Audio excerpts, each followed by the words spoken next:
Celui qui n'est pas avec moi contre moi, celui qui n'amasse pas avec moi disperse. Si Dieu n'est pas Dieu de tout, il n'est pas Dieu du tout. Appelez-moi Isaac, l'oracle du Seigneur. Bien le bonjour à vous, selon le temps qu'il fait chez vous. Et bon réveil matinal, si c'est à l'heure-ci que vous vous réveillez. Vous faites bien de vous réveiller parce que c'est l'heure de prendre le message de la journée. Ce matin, nous parlerons de ce que j'ai titré la puissance de l'entraide. C'est très important. Vous connaissez cette fameuse histoire entre le loup et le renard?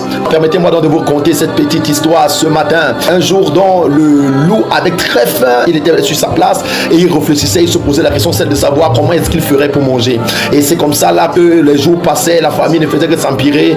Par la grâce de Dieu, un bon matin, il vit un troupeau de moutons qui était en train de se balader. Et il trouva là comme ça une occasion de se rafraîchir ou encore de trouver un bon repas.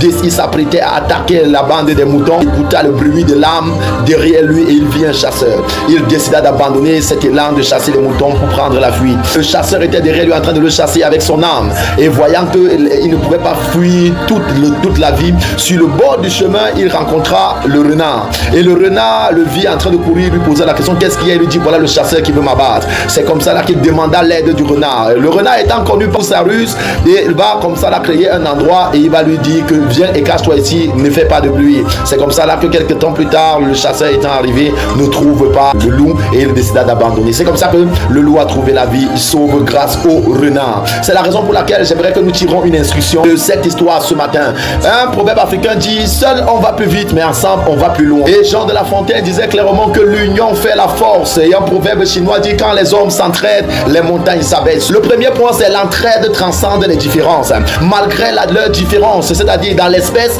le loup et le renard s'unissent quand même pour surmonter une épreuve. Que dit la Bible dans le livre de Galates, le chapitre 6 à son verset 2? La Bible dit, aidez-vous les uns les autres afin de porter les uns les autres, vous accomplirez ainsi la loi de Christ. Frère, tu n'as pas besoin de connaître quelqu'un pour lui apporter ton aide. Et il faudrait que tu saches également que le Seigneur lui-même t'appelle à faire cela au nom puissant de Jésus-Christ. Que le courage et la générosité du renard a amené l'harmonie des espèces. Le renard a fait preuve de courage et de générosité en choisissant d'aider le loup au péril de sa propre vie. Que dit donc la Bible dans le livre de 1 Corinthiens 12, le verset 12? La Bible dit que car comme le corps est un seul et il y a plusieurs membres, comme tous les membres sont du même corps, malgré les différences, vous devez être du même ordre.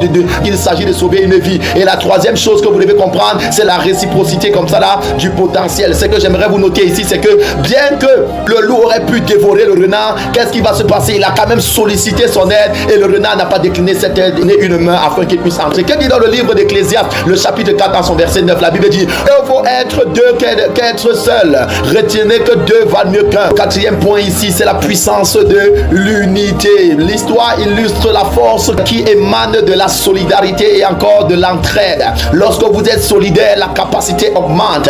Il montrait ainsi que la solidarité a la capacité de surmonter les obstacles. Lorsqu'on est solidaire, on accroît nos capacités. Que dit la Bible dans le livre de Jean 17, le verset 21? La Bible dit que je prie Seigneur qu'il soit un comme toi et moi nous soyons un. Le Seigneur nous appelle ce matin un et indivisible à nous aimer les uns les autres. Et la cinquième leçon que nous allons tirer ici, c'est la leçon de l'humilité. Cet enseignement nous ramène pas se fier aux apparences, mais à être ouvert à la possibilité de coopérer avec les autres ou encore à la possibilité de coopération. Même avec des êtres que nous ne connaissons pas, qui ne sont pas considérés comme des personnes influentes ou encore qui n'ont rien à nous donner, soyons coopérants avec les autres. Que dit Jean 15, verset 11, verset 12? La Bible dit, aimez-vous les uns les autres comme je vous ai aimé. Voici ce que disait Aristote. Aristote disait clairement que l'homme est un animal social. Et également un proverbe africain qui dit, seul on va plus vite, mais ensemble on va plus loin. Je prie pour toi que Dieu te donne le cœur d'aider même ceux que tu ne connais pas. Que la paix soit sur vous et que le Seigneur fasse en sorte que les gens que vous ne connaissez pas en cette journée vous aident. Bonne journée dans la paix et la grâce de Dieu. Shalom.